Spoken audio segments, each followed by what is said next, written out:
বাড়ছেই যাচ্ছে। মানে আমার এই শাড়িটার দাম 2000 টাকা, আর তুমি এরকম একটা সস্তার শাড়ি পরে মন্দিরে যাবে, তা আবার আমার সাথে। তোমার মান সম্মান না থাকতে পারে, কিন্তু আমার আছে।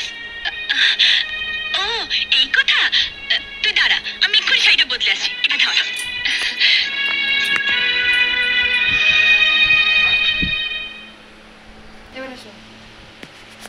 টিয়া আমি রেডি, ঠিক আছে? কি এটা তো আমার শাড়ি, তুমি পরেছো, তোমার লজ্জা করছে না?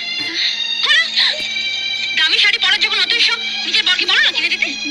সে মনে তো নেই। দেখে রেখো। কি বলছিস তুই টিয়া? তুই যা, আমরা বোনের মতো। তোর শাড়ি আমি পরবো, আমার শাড়ি তুই পরবি, এটাই তো স্বাভাবিক। থাক দিদি, অনেক হয়েছে। আবার না বলে বসো তোমার বরকে আমি রাখবো, আমার বরকে তুমি রাখবে, সেটাও স্বাভাবিক। টিয়া কি আবার চোখ রাঙানো?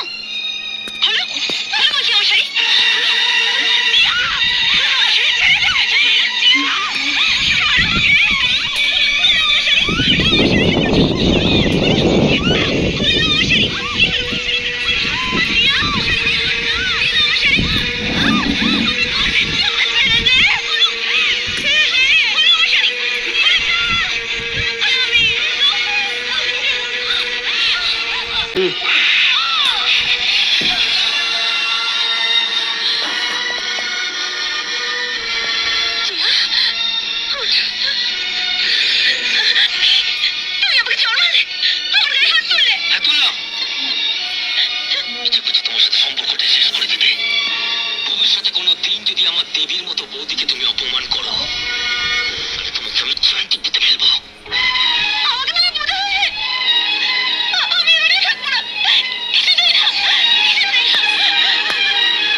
শাড়ি